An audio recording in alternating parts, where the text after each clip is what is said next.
Camille referma le classeur des menus et leva les yeux vers Alexandre, qui tournait distraitement sa cuillère dans un café déjà froid.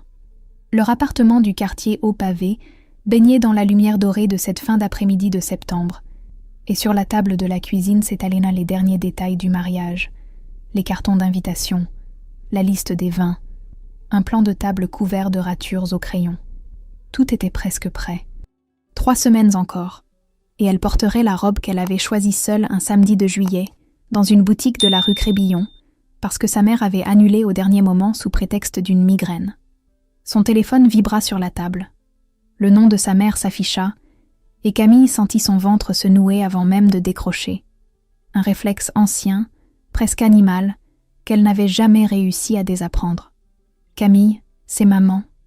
J'ai regardé le calendrier et il y a un problème. » La voix de Françoise était posée, presque administrative, comme lorsqu'elle annonçait une décision déjà prise. « Ton mariage tombe 1 semaine avant mon anniversaire. Tu le sais très bien. Je ne pourrai pas profiter de mon jour si je suis encore fatiguée de ta fête. Il faut que tu changes la date. » Camille ferma les yeux. À côté d'elle, Alexandre avait cessé de remuer son café et la regardait avec cette attention silencieuse qu'il avait toujours dans les moments où il sentait quelque chose basculer. « Maman, les invitations sont envoyées. Le domaine est réservé depuis 5 mois. On ne peut pas décaler maintenant, c'est... » « Tu peux si tu veux. Tu choisis de ne pas vouloir. Ce n'est pas la même chose. » La voix de son père surgit en arrière-plan, forte, tranchante, comme un coup de poing sur une table invisible. « Ta mère est prioritaire, Camille. Si tu n'obéis pas, tu n'existes plus pour nous, tu entends? Tu n'existes plus. » Camille enfonça ses ongles dans sa paume gauche, si fort qu'elle sentit la peau céder légèrement sous la pression. Elle connaissait cette mécanique par cœur. La demande impossible de sa mère suivie de l'ultimatum brutal de son père. Le duo parfaitement rodé depuis son enfance, et pourtant chaque fois quelque chose en elle tremblait, comme si la petite fille de 8 ans qui voulait désespérément plaire à ses parents n'avait jamais tout à fait grandi. Mais cette fois, il y avait Alexandre en face d'elle. Et il y avait ce mariage qui n'appartenait qu'à eux. « Je ne change pas la date », dit-elle d'une voix qu'elle aurait voulu plus assurée. Le silence dura 3 secondes, peut-être 4. Puis Françoise reprit, et sa voix avait changé, plus basse, plus froide, dépouillée de toute tendresse maternelle. « Très bien. Tu fais ton choix, Camille. Ne viens pas pleurer après. » La ligne coupa. Camille reposa le téléphone sur la table, à côté des cartons d'invitation où les noms de ses parents figuraient encore en bonne place, imprimés en lettres élégantes sur le papier ivoire, et elle se demanda si elle devait les retirer ou les laisser comme une porte ouverte. Un espoir qu'elle savait probablement vain. Alexandre ne dit rien pendant un long moment. Il se leva, contourna la table, posa ses mains sur les épaules de Camille et la tint contre lui sans un mot. Elle sentit la chaleur de sa poitrine contre sa joue et une partie d'elle aurait voulu rester là, dans ce silence protecteur, sans avoir à penser à ce qui venait de se briser. Puis, il murmura, presque pour lui-même. « C'est exactement comme ça que ça a commencé avec mon frère. » Camille leva la tête, mais il ne développa pas. Son regard s'était durci, tourné vers quelque chose qu'elle ne pouvait pas voir, un souvenir ou une blessure qu'il gardait enfermée depuis longtemps.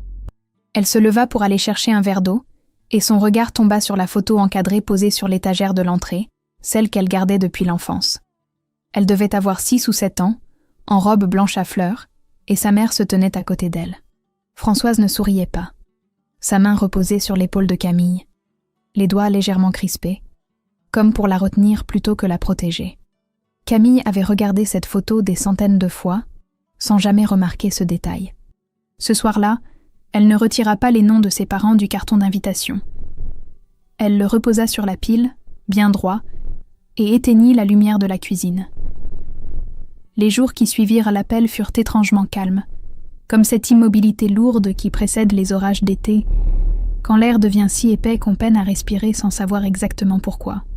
Camille reprit ses consultations au cabinet d'orthophonie qu'elle partageait avec Véronique dans une rue tranquille du quartier Haut-Pavé. Elle retrouva ses patients, les enfants qui zézaillaient, l'adolescente qui bégayait depuis le divorce de ses parents, le vieil homme qui réapprenait à parler après un AVC, et pendant les heures de travail, elle parvenait presque à oublier que sa mère ne lui avait plus adressé un seul mot depuis ce soir-là. Presque. Le 3e jour, elle appela ses parents. Messagerie. Le 5e jour, elle réessaya. Messagerie encore. Et cette fois, la boîte était pleine. Comme si Françoise avait volontairement laissé les messages s'accumuler pour que sa fille comprenne que la porte était fermée. Le 8e jour, un SMS arriva enfin, et Camille sentit son cœur bondir avant même de lire les mots sur l'écran. « Tu fais ton choix. Assume. » 7 mots. Pas de signature, pas de point d'interrogation, pas la moindre fissure dans laquelle glissait un espoir. Camille relut le message 3 fois, assise sur le banc du jardin des plantes, où elle avait l'habitude de déjeuner quand le temps le permettait, et elle se demanda si elle avait été égoïste. La question la hantait depuis l'appel. Petite voix insistante qui se glissait dans les silences entre 2 patients, dans les minutes creuses avant le sommeil. Peut-être que décaler de 2 semaines n'aurait pas été si grave. Peut-être qu'elle aurait pu faire ce geste pour préserver la paix, comme elle l'avait fait tant de fois avant, ravaler sa fierté, sourire, céder sur un détail qui n'en était jamais vraiment un. Elle appela sa sœur aînée un soir après le travail. Nathalie décrocha à la 2e sonnerie, sa voix essoufflée par les cris de ses 2 fils en arrière-plan, et Camille lui raconta l'appel, le SMS, le silence. « Tu as bien fait de ne pas céder, » dit Nathalie après un long soupir. « Tu le sais, Camille. Si tu changes cette date, elle trouvera autre chose. La couleur des nappes, le choix du traiteur, la robe. C'est sans fin avec maman. » Puis elle ajouta quelque chose que Camille ne lui avait jamais entendu dire, d'une voix plus basse, presque honteuse. « Toi au moins, tu oses dire non. Moi j'ai changé la date de ma communion parce qu'elle tombait le week-end de la Pentecôte et que maman voulait aller à Pornic. J'ai reporté mon déménagement à Saint-Nazaire de 3 mois parce qu'elle disait que c'était trop loin et trop tôt. J'ai tout décalé, toute ma vie, pour que maman soit contente. Et tu sais quoi ? Elle n'a jamais été contente. » Camille perçut dans la voix de sa sœur quelque chose de nouveau, pas seulement de la solidarité ou de la compréhension, mais une pointe d'amertume, un éclat de jalousie mal dissimulé, comme si le courage de Camille était aussi un miroir cruel tendu à toutes les fois où Nathalie avait choisi de plier. Elle raccrocha troublée, et cette nuit-là, elle ne parvint pas à trouver le sommeil avant 2 heures du matin. Les préparatifs du mariage continuèrent, mais chaque décision portait désormais une ombre. Camille choisit les fleurs avec la sensation que sa mère aurait détesté les pivoines. Elle valida le plan de table en laissant 2 places au premier rang, juste au cas où, même si elle savait que ses chaises resteraient probablement vides.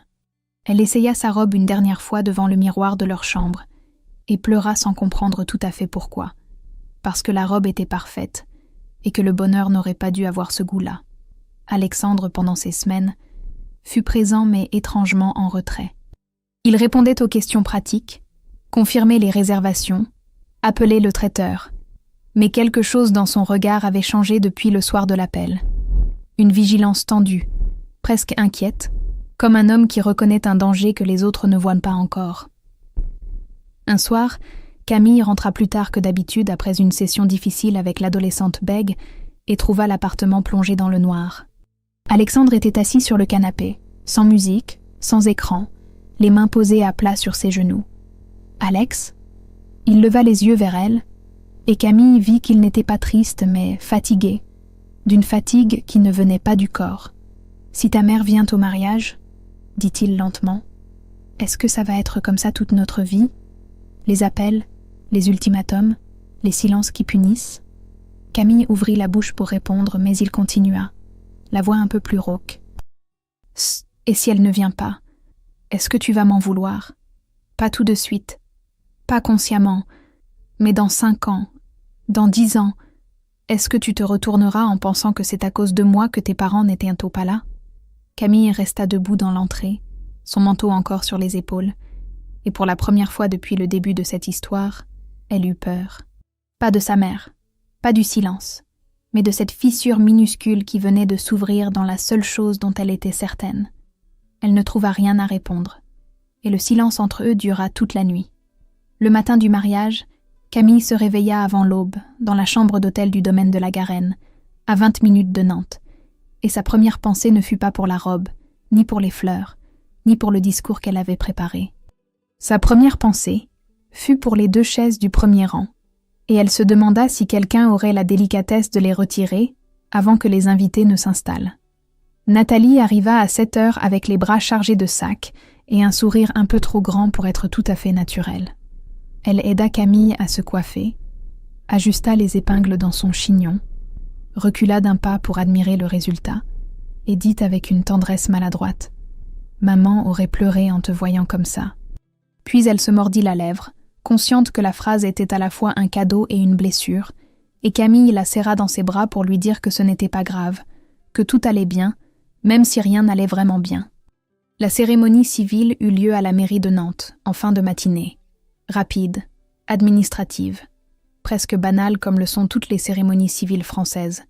Et pourtant Camille sentit sa gorge se nouer quand l'adjointe au maire prononça les mots qui faisaient d'elle et d'Alexandre un couple devant la loi.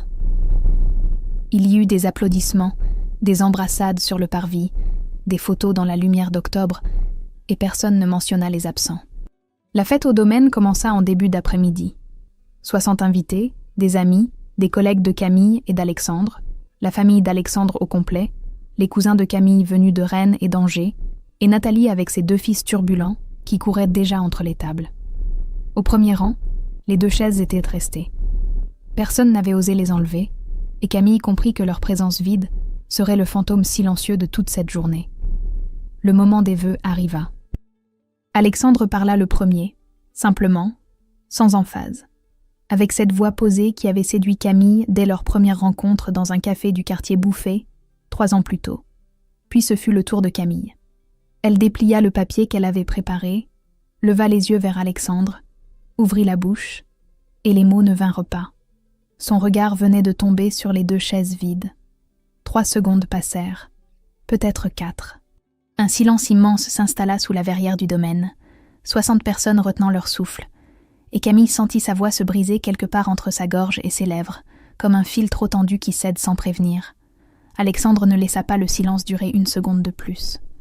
Il prit les mains de Camille dans les siennes, se tourna vers les invités avec un sourire calme et dit « Elle a trop de bonheur pour une seule voix. Je vais l'aider. » Il improvisa la fin des vœux à 2. Une phrase de lui, une phrase qu'il soufflait à Camille et qu'elle répétait en riant à travers ses larmes.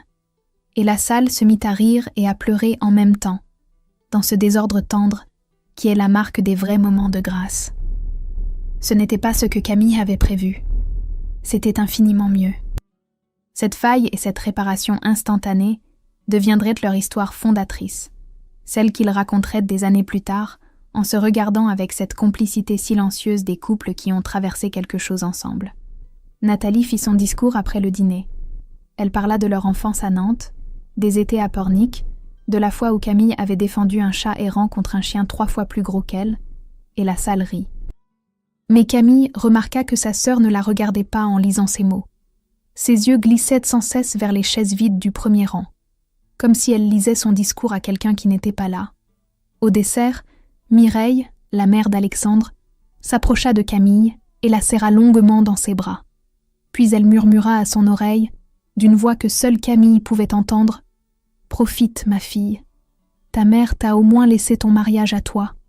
Moi, je n'ai pas eu cette élégance avec Julien. » Camille voulut poser des questions, demander qui était Julien, comprendre ce que cette phrase contenait de douleur ancienne. Mais Alexandre l'entraîna sur la piste de danse, et la musique emporta tout le reste. La soirée fut belle, imparfaite, traversée de courants invisibles, mais belle. Le lendemain matin, dans la lumière douce de leur chambre d'hôtel, Camille prit une photo d'eux 2 dans le miroir de la salle de bain. Elle était souriante, décoiffée, pas maquillée, et Alexandre derrière elle avait ce regard tendre qu'il ne montrait qu'à elle.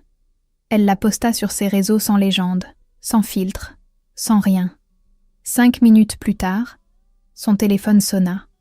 Le nom de sa mère n'apparut pas sur l'écran. Ce fut l'interphone de l'immeuble qui sonna, un grésillement strident dans le silence du dimanche matin, et Camille sut avant même de décrocher le combiné que c'était Françoise. Elle le sut à la manière dont son ventre se contracta, ce réflexe ancien qui ne l'avait jamais quitté, cette alarme que son corps déclenchait chaque fois que sa mère approchait avec cette énergie particulière, celle qui précédait les tempêtes. Elle appuya sur le bouton sans réfléchir, par automatisme, parce qu'on ouvre toujours à sa mère même quand on sait qu'on ne devrait pas. Et 30 secondes plus tard, La voix de Françoise résonna dans le couloir du 3e étage, amplifiée par les murs étroits de l'immeuble, si forte que la voisine de palier entrebâilla sa porte avant de la refermer aussitôt. « Camille, ouvre cette porte immédiatement !» Camille ouvrit. Elle portait encore sa robe de chambre, les cheveux défaits, les pieds nus sur le parquet froid de l'entrée, et devant elle se tenait sa mère, le visage ravagé par quelque chose qui n'était ni tout à fait de la colère, ni tout à fait de la douleur, mais un mélange des deux si violent qu'il déformait ses traits. « Ça va mal finir », lâcha Françoise en entrant sans y être invitée, son manteau encore boutonné, son sac serré contre elle comme un bouclier. « Tu affiches ton bonheur sur Internet pour m'humilier devant tout le monde, c'est ça? Devant mes amis, devant la famille, devant les voisins? Tout le monde a vu ta photo, Camille. Tout le monde sait que tes parents n'étaient un dos pas à ton mariage. Tu te rends compte de ce que les gens vont penser de moi ?» Camille recula d'un pas.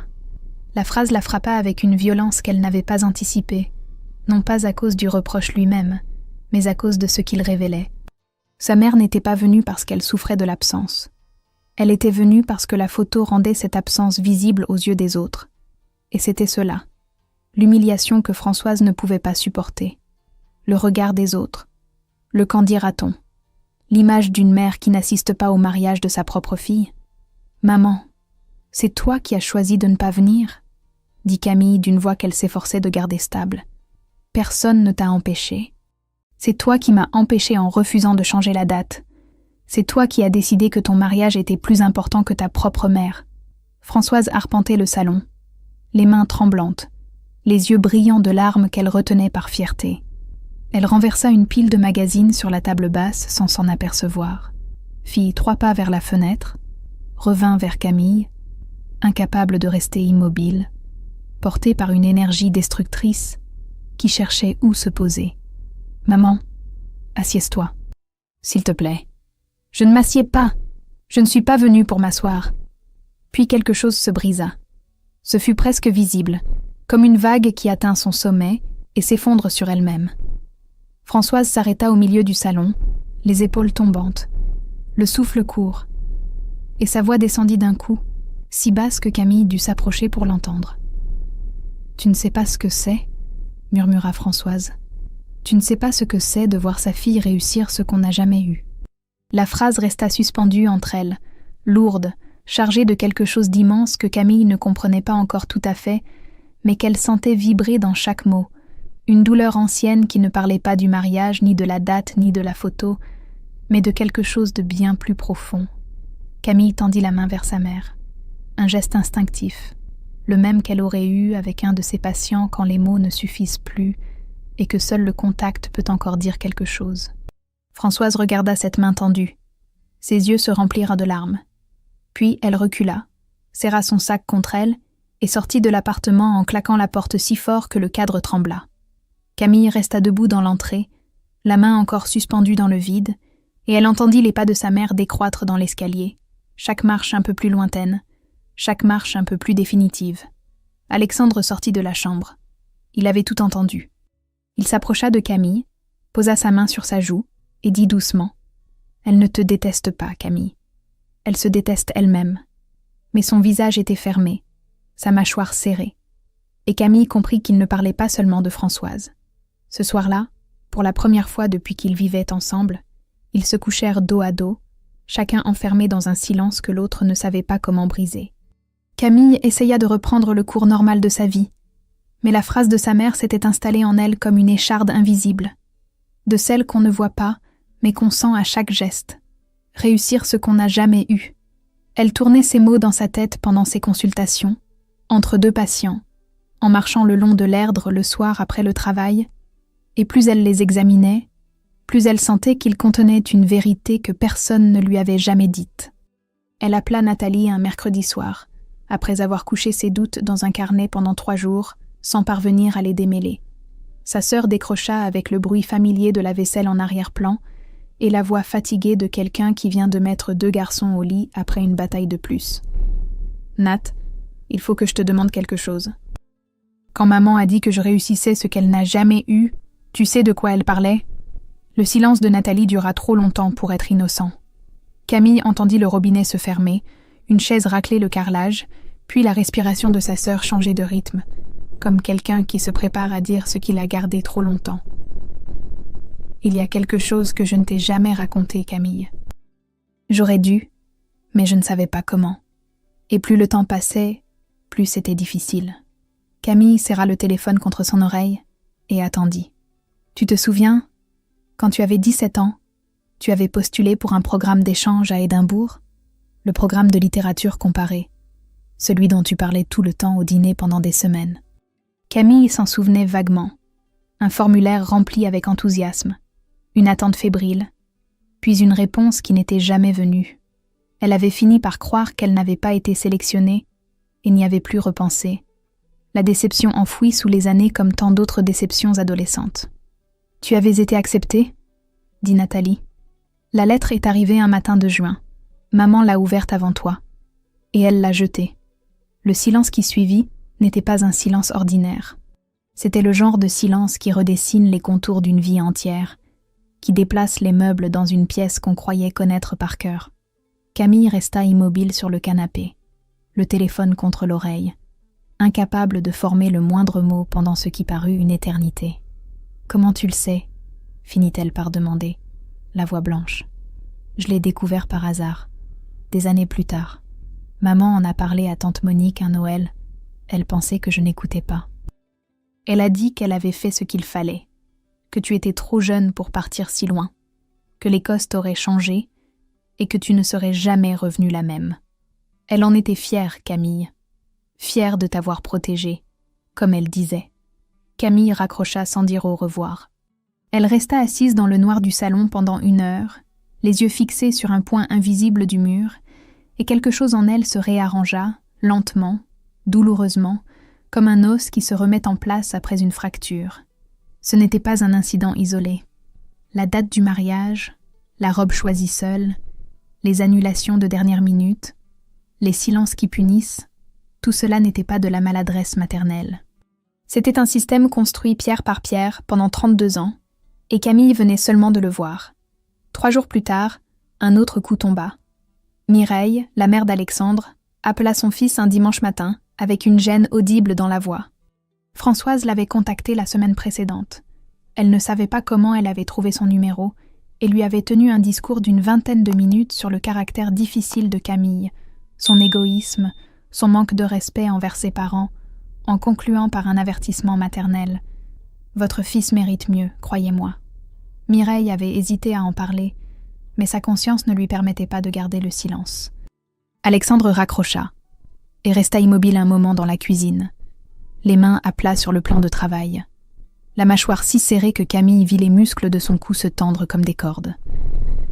Puis il se tourna vers elle, et sa voix était calme, trop calme, de cette froideur maîtrisée qui chez lui signalait non pas l'indifférence, mais la limite exacte de ce qu'il pouvait supporter. « Ta mère appelle ma mère dans mon dos, pour lui dire que je mérite mieux que toi. Tu comprends ce que ça veut dire, Camille ?» Elle ne répondit pas. « Il faut que tu règles ça. Pas dans 6 mois, pas quand tu te sentiras prête. Maintenant. Parce que moi, j'ai vu ce que ça fait à un couple.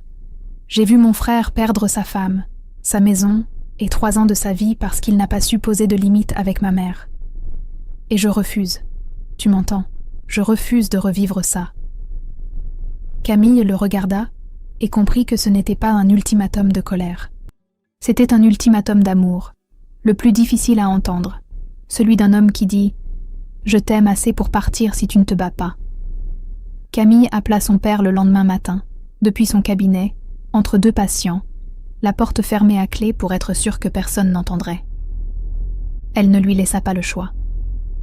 Pas de formule douce, pas de négociation, juste une phrase simple prononcée d'une voix qui ne tremblait pas. « Papa, j'ai besoin de te voir. Seul, sans maman. Demain, 14h, au café de la place Bouffeil. » Bernard hésita si longtemps que Camille crut qu'il avait raccroché. Puis il dit d'accord, d'une voix si basse qu'elle dut coller le téléphone contre son oreille pour l'entendre. Et elle comprit que son père avait peur, pas d'elle, mais de ce que cette conversation allait exiger de lui. Il arriva avec 10 minutes de retard, le dos voûté, le pas incertain, vieilli de plusieurs années en quelques semaines. Camille le vit pousser la porte vitrée du café et chercher sa fille du regard, avec l'expression d'un homme qui sait qu'il marche vers quelque chose dont il ne pourra pas revenir indemne.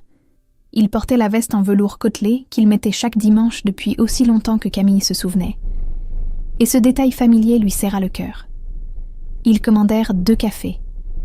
Camille attendit que le serveur s'éloigne, puis posa ses mains à plat sur la table et regarda son père droit dans les yeux. « Papa, je sais pour la lettre d'Édimbourg. » Bernard ferma les yeux. Pas de surprise, pas de dénégation, juste un affaissement imperceptible des épaules, comme un homme qui porte un poids depuis trop longtemps et qui sent enfin la sangle céder. Je sais aussi que maman a appelé la mère d'Alexandre pour lui dire que je suis quelqu'un de difficile et que son fils mérite mieux. Bernard ouvrit la bouche, puis la referma. Ses doigts tremblaient autour de la tasse. « Alors maintenant, » dit Camille, « j'ai besoin que tu me dises la vérité, pas la version de maman, la tienne. » Le silence dura presque 1 minute entière. Autour d'eux, le café vivait sa vie ordinaire de début d'après-midi. Les cuillères contre les soucoupes, le murmure des conversations, la machine à expresso qui crachait sa vapeur. Et au milieu de tout cela, Bernard commença à parler, d'abord lentement, puis avec une sorte d'urgence désespérée, comme un homme qui ouvre enfin une vanne rouillée par 35 ans de silence. Il raconta Françoise à 25 ans, passionnée de décoration d'intérieur, douée, ambitieuse, qui rêvait d'ouvrir son propre atelier. Puis la grossesse de Nathalie, non prévue, et la décision de tout arrêter pour élever les filles. Un sacrifice que personne ne lui avait demandé, mais qu'elle s'était imposée avec la rigidité de ceux qui transforment leur choix en sentence. Puis les années, l'amertume, le ressentiment silencieux qui avait lentement empoisonné chaque repas, chaque dimanche, chaque conversation. Ta mère n'a jamais supporté que tu sois celle qui s'en est sortie, dit Bernard, les yeux rouges. Tu as fait des études, tu as ouvert ton cabinet, tu as construit ta vie sans demander la permission à personne. Tout ce qu'elle n'a pas eu le courage de faire, tu l'as fait sans même t'en rendre compte. Et chaque fois qu'elle te regarde, elle voit tout ce qu'elle a perdu. Il s'essuya les yeux avec le dos de la main, un geste maladroit, presque enfantin. L'anniversaire, la date du mariage, tout ça c'était un prétexte. Ce qu'elle ne supportait pas, c'était de te voir rayonner. Pas par méchanceté, Camille, par douleur. Et toi, papa? Pourquoi tu ne m'as jamais défendu? Bernard baissa la tête. Sa réponse vint dans un souffle, si fragile que les mots semblaient se briser en sortant de sa bouche. Parce que je ne l'ai jamais fait. Pas pour toi, pas pour ta sœur, pas pour moi-même. C'est plus facile de se taire, Camille. C'est lâche. Mais c'est plus facile. Il leva les yeux vers elle et ajouta, avec une tendresse déchirante, « Ta mère t'aime, mais elle ne sait pas aimer sans posséder. » Camille prit la main de son père sur la table et la serra. Elle ne dit rien. Il n'y avait rien à dire qui soit à la hauteur de 35 ans de silence. En sortant du café, elle marcha jusqu'au bord de la Loire et appela Alexandre. « Je sais ce que je dois faire. » Camille ne commença pas la lettre tout de suite. Elle passa 3 jours à tourner autour, comme on tourne autour d'une porte qu'on sait qu'il faudra ouvrir, mais dont on redoute ce qu'on trouvera de l'autre côté. Elle acheta du papier à lettres dans une papeterie de la rue Crébillon. Pas le papier ordinaire qu'on utilise pour les courriers administratifs, mais un papier épais, ivoire, légèrement grainé sous les doigts, parce qu'elle sentait confusément que ce qu'elle allait écrire méritait un support à la hauteur de ce que les mots allaient apporter.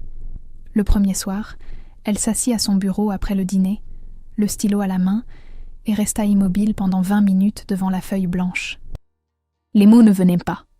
Pas parce qu'elle n'avait rien à dire, mais parce qu'elle avait trop à dire, et que chaque phrase qui se formait dans sa tête semblait soit trop violente, soit trop faible, soit trop injuste, envers une femme qui était à la fois la personne qu'il avait le plus aimée et le plus blessée au monde. Le deuxième soir, elle écrivit 4 pages d'une traite, dans un élan fiévreux qui ressemblait à une hémorragie, puis les relut et les déchira. C'était une lettre de colère.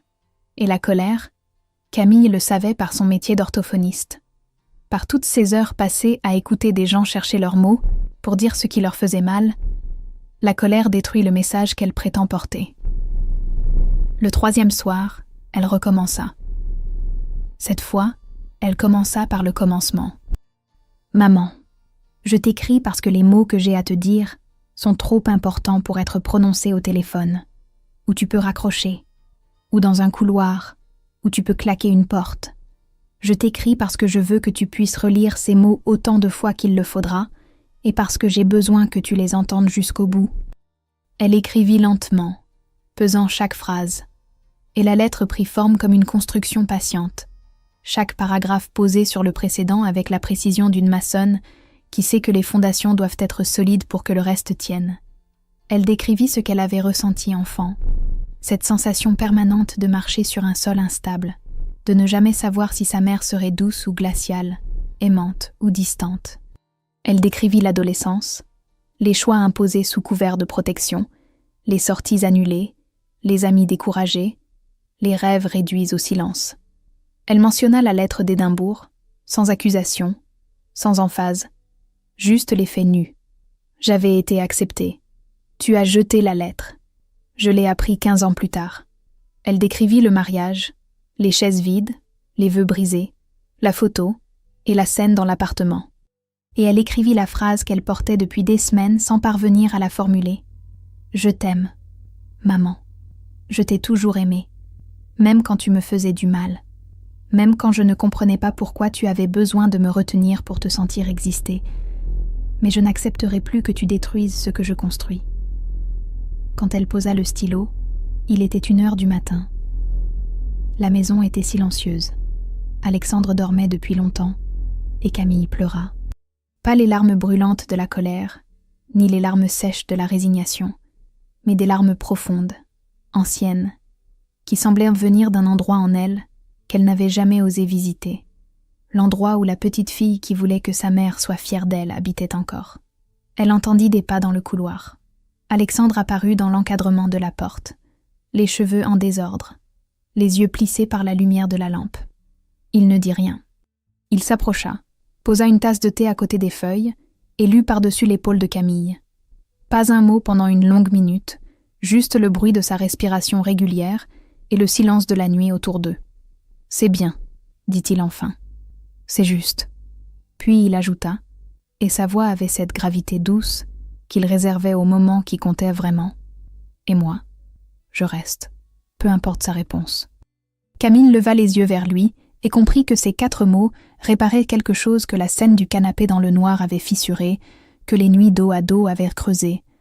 Ce n'était pas une déclaration d'amour spectaculaire, c'était infiniment mieux. C'était un homme debout à 1h du matin qui choisissait de rester, et cette simplicité-là valait tous les vœux de mariage du monde. Le lendemain, elle appela Nathalie pour la prévenir du contenu de la lettre. Sa sœur écouta en silence, puis dit d'une voix prudente, presque fragile, « Tu es plus courageuse que moi, Camille. Mais ne me demande pas de choisir un camp. Je n'y arriverai pas. » Camille ne répondit pas tout de suite. Elle aurait voulu que sa sœur la soutienne sans réserve, qu'elle dise « Oui, tu as raison, envoie cette lettre. » Mais elle comprit que Nathalie portait sa propre blessure, celle de la fille aînée qui avait toujours cédé et qui ne pouvait pas applaudir la rébellion de sa cadette sans voir en miroir sa propre soumission. « Je ne te demande pas de choisir, Nat.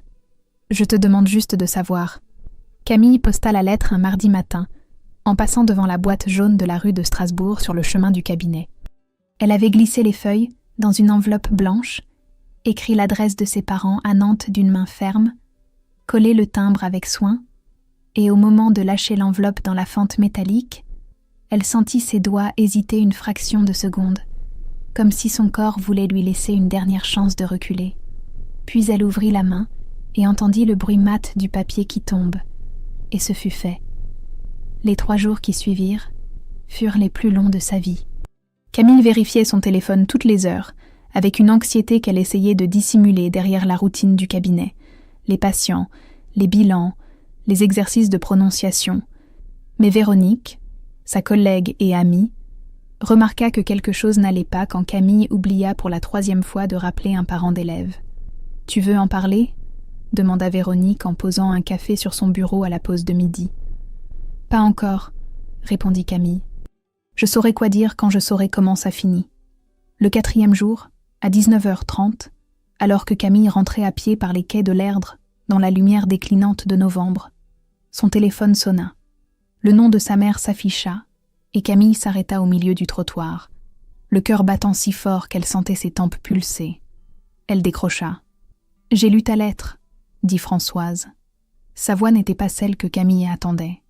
Pas de cri, pas de froideur administrative, mais quelque chose de tendu, de contrôlé, comme une femme qui a répété ce qu'elle allait dire et qui s'accroche à son texte pour ne pas dérailler. Tu racontes ta version des choses, Camille, mais tu oublies la mienne. Tu oublies que je t'ai élevée, nourrie, habillée, soignée pendant 18 ans. Tu oublies les nuits blanches quand tu avais de la fièvre, les devoirs que je t'aidais à faire, les heures de route pour t'emmener à tes cours de danse. Et tu me réduis à quoi? À une mère qui jette une lettre? Camille ferma les yeux. Elle s'était préparée à la colère, au silence, même aux larmes, mais pas à cela. Cette défense minutieuse, ce réquisitoire d'amour maternel brandi comme une preuve que rien de mal n'avait pu être commis. Maman, je ne réduis rien. J'ai écrit que je t'aimais. C'est la première phrase de la lettre. Tu m'aimes avec des conditions. Tu m'aimes si je me comporte comme tu veux. Ce n'est pas de l'amour, ça, Camille. C'est du chantage. L'ironie de cette accusation faillit arracher un rire amer à Camille, mais elle se retint. Ce n'était pas le moment. Et la lettre d'Édimbourg, maman? C'était quoi? Nathalie t'a raconté n'importe quoi. Ta sœur a toujours été jalouse de toi. Elle invente des histoires pour vous monter l'une contre l'autre. Nathalie t'a entendu en parler à tante Monique. Elle n'a rien inventé. Le silence qui suivit dura si longtemps que Camille crut que sa mère avait raccroché. Puis Françoise reprit, et sa voix avait changé, plus aiguë, plus fragile, celle d'une femme acculée qui sent le sol se dérober. J'ai fait ce que je pensais être juste. Tu avais 17 ans. L'Écosse, toute seule, à 17 ans. Quelle mère aurait laissé faire ça? Camille inspira profondément. Elle sentait la colère monter, chaude, pressante, mais elle pensa à la lettre, à chaque mot qu'elle avait pesé, et elle choisit de rester sur la ligne qu'elle s'était tracée. Maman, je ne te demande pas de t'excuser, je te demande de choisir. Est-ce que tu veux faire partie de ma vie, ou est-ce que tu veux avoir raison? Françoise raccrocha. Pas de mots, pas de porte claquée, juste le bip plat de la ligne coupée, et Camille resta debout sur le quai, le téléphone encore contre l'oreille, les yeux fixés sur les reflets de l'eau dans la lumière des réverbères. Le lendemain, Bernard appela. Sa voix était celle d'un homme qui n'a pas dormi. « Ta mère ne mange plus, Camille. Elle reste dans le fauteuil du salon toute la journée avec ta lettre sur les genoux. Elle ne pleure pas. C'est pire. » Nathalie appela 1 heure après, suppliante. « Fais un geste, Camille. N'importe quoi. Un message, un appel, quelque chose. Tu as gagné, elle a compris. Maintenant, il faut que quelqu'un tende la main. » Camille sentit le poids de ces 2 appels peser sur ses épaules, comme une charge physique, et pendant un instant, elle faillit céder, par habitude, par culpabilité, par amour. Puis Alexandre, qui avait entendu les 2 conversations depuis le salon, dit calmement sans lever les yeux de son livre. « Tu as fait ton geste, Camille. » La lettre était le geste. Elle tint bon. Elle envoya un seul message à sa mère, 5 lignes. Pas une de plus. « Maman, ma porte est ouverte. Quand tu seras prête, je t'invite à dîner chez nous. À ma table, à mes conditions. Pas avant que tu sois prête. Je t'embrasse. » 2 semaines passèrent. 14 jours de silence pendant lesquels Camille apprit à vivre avec le vide sans essayer de le combler, à résister à l'envie de rappeler, de s'excuser, de faire comme si rien ne s'était passé. Puis un matin de décembre, alors qu'elle ouvrait son cabinet et que le froid de l'hiver nantais lui mordait les joues, son téléphone vibra. Un SMS de Françoise. Pas un mot d'excuse, pas une déclaration, pas une justification. Juste une question, 5 mots. « Dimanche, c'est possible ?» Camille relut le message 3 fois.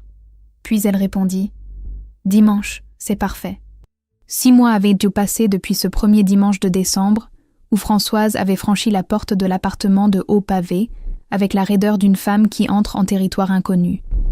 Elle avait apporté une tarte aux pommes, faite maison, et l'avait posée sur la table sans un mot, comme si ce gâteau devait dire à sa place tout ce que sa bouche ne parvenait pas à formuler. Le dîner avait été gauche, ponctué de silences trop longs et de phrases trop courtes. Mais personne n'avait crié, personne n'avait claqué de porte. Et quand Françoise était partie ce soir-là, elle avait serré la main d'Alexandre une fraction de seconde de plus que nécessaire, un geste minuscule que Camille fut la seule à remarquer. Il y eut d'autres dimanches après celui-là. Pas tous les dimanches, pas avec régularité, mais suffisamment pour qu'une habitude fragile prenne forme, comme une plante qu'on n'ose pas encore appeler robuste mais qui pousse quand même. Françoise ne prononça jamais le mot pardon. Camille cessa de l'attendre. Elle comprit, au fil de ses repas silencieux et maladroits, que certaines personnes n'ont pas les mots pour demander grâce, non par orgueil, mais parce que personne ne leur a jamais appris cette langue-là, et que l'amour prend parfois la forme d'une tarte aux pommes posée sur une table sans un mot. Un dimanche de mai, Françoise demanda à voir les photos du mariage. Camille hésita, puis alla chercher l'album que Nathalie avait confectionné. Sa mère l'ouvrit sur ses genoux et le feuilleta lentement, en silence, avec une attention méticuleuse, s'arrêtant sur chaque image comme si elle essayait de reconstruire un jour auquel elle avait choisi de ne pas assister. En arrivant à la photo où Camille souriait au bras d'Alexandre devant le domaine de la Garenne, Françoise s'immobilisa. Ses doigts restèrent posés sur le bord de la page, tremblants. Puis elle dit, d'une voix si basse que Camille dut se pencher pour l'entendre, « Tu étais belle. » 3 mots. Pas d'excuses, pas de déclaration, pas de retour en arrière. 3 mots qui avaient coûté à Françoise plus que tout ce qu'elle avait jamais dit, parce qu'ils contenaient l'aveu implicite de tout ce qu'elle avait manqué, de tout ce qu'elle avait gâché, de tout ce qu'elle n'arriverait probablement jamais à réparer entièrement. Camille posa sa main sur celle de sa mère et ne dit rien. Il n'y avait rien à dire qui soit à la hauteur. Les règles, elles, tenaient. Plus de chantage, plus de manipulation par le silence, plus de commentaires sur le couple. Si Françoise dépassait la ligne, Camille prenait de la distance sans culpabilité, et cette distance n'était plus une punition, mais une hygiène. La respiration nécessaire entre 2 personnes qui s'aiment mal et qui apprennent, tard, à s'aimer autrement. Bernard appelait sa fille tous les dimanches matins, seul, avant que Françoise ne se lève, et ces conversations de 10 minutes étaient devenues le fil discret qui les reliait, père et fille, dans une tendresse pudique qu'ils n'avaient jamais eue. Nathalie avait changé, elle aussi. Quelque chose dans le courage de sa cadette avait desserré un verrou en elle. Elle avait dit non à sa mère pour la première fois un dimanche de mars, à propos d'une broutille, le choix d'un restaurant. Et elle en avait parlé à Camille au téléphone le soir même, avec la fierté tremblante de quelqu'un qui vient d'accomplir un acte immense. Dans le salon de l'appartement de Haut-Pavé, Camille et Alexandre avaient accroché une seule photo du mariage. Pas celle des réseaux sociaux, pas la pose parfaite dans la lumière d'octobre, mais celle que Nathalie avait prise en cachette pendant le dessert. Camille qui riait, la bouche pleine de gâteau, les yeux plissés, pas posés du tout, et derrière elle les 2 chaises vides que personne ne regardait plus. Un soir, en passant devant le cadre, Alexandre s'arrêta. « C'est ma préférée, dit-il. » Camille sourit. Elle pensa à sa mère, à cette femme qui avait sacrifié ses rêves en croyant que l'amour exigeait ce renoncement, et qui avait passé 30 ans à punir ses filles d'avoir osé vivre ce qu'elle s'était interdit. On ne choisit pas la famille dans laquelle on grandit, mais on choisit la manière dont on en sort. On peut claquer la porte ou baisser la tête. Ou on peut faire le plus difficile, rester debout dans l'encadrement, ni dedans ni dehors, et dire à ceux qui nous ont blessés « Je vous aime assez pour ne plus vous laisser me faire du mal. » Ce n'est pas du pardon, ce n'est pas de la rancune, c'est quelque chose de plus rare et de plus exigeant, la dignité tranquille de ceux qui refusent de transmettre ce qu'ils ont reçu de pire. Dehors, la nuit tombait doucement sur Nantes. Alexandre éteignit la lumière du salon et prit la main de Camille dans le couloir. La tarte aux pommes de Françoise refroidissait sur le plan de travail de la cuisine. Et quelque part dans un appartement de l'autre côté de la ville, une mère qui ne savait pas demander pardon gardait sur ses genoux les photos d'un mariage auquel elle n'était pas venue, et les regardait, encore, comme on regarde une porte qu'on n'a pas encore le courage de franchir tout à fait, mais qu'on ne veut plus jamais voir se fermer.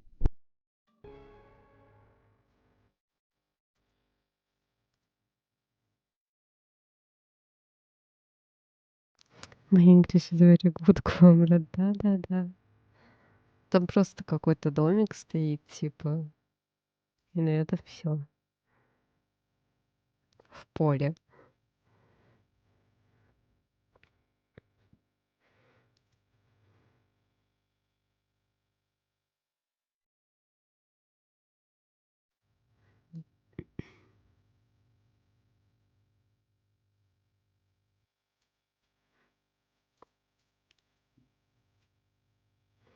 Я поехал все-таки. Нафиг надо. Я не шучу, это там без головных сообщений делает. Ничего. Угу.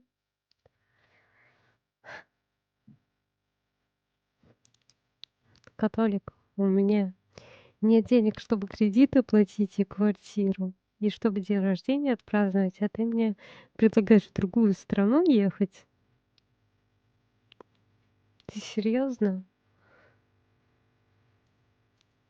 Или ты на приколе? Ай, господи, смешные люди.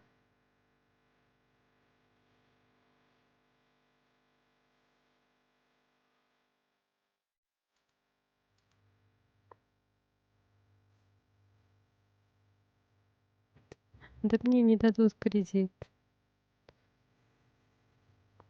Ты что думаешь, что я не пробовала, что ли?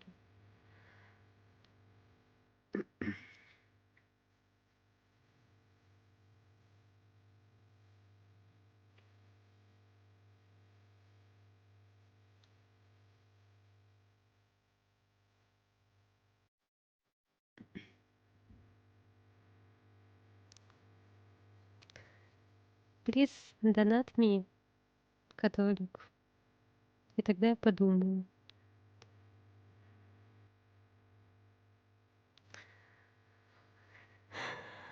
Тогда скажи, я отказываюсь от кредита. Все, мне не нужно больше платить не буду. Ага, конечно. Это так не работает, к сожалению.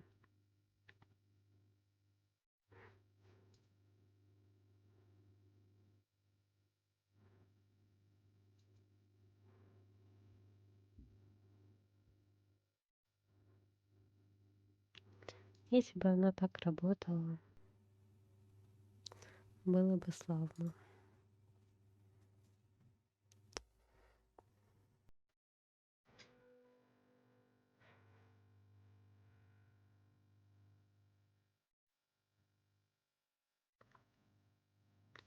У меня нет своей квартиры.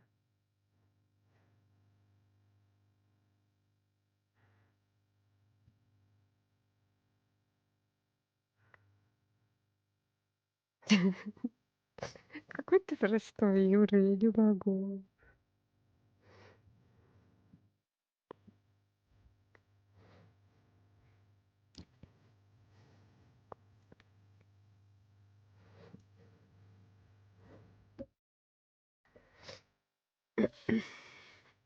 Это я удалила на всякий случай.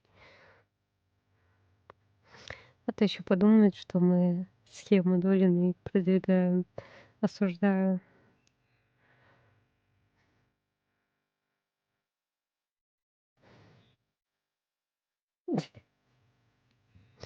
Да все, хорош.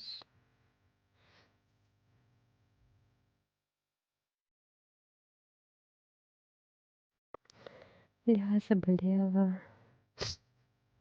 Я заболела, да. Кстати, мошенник, у меня к тебе претензия. Готов ее услышать? Приветствую.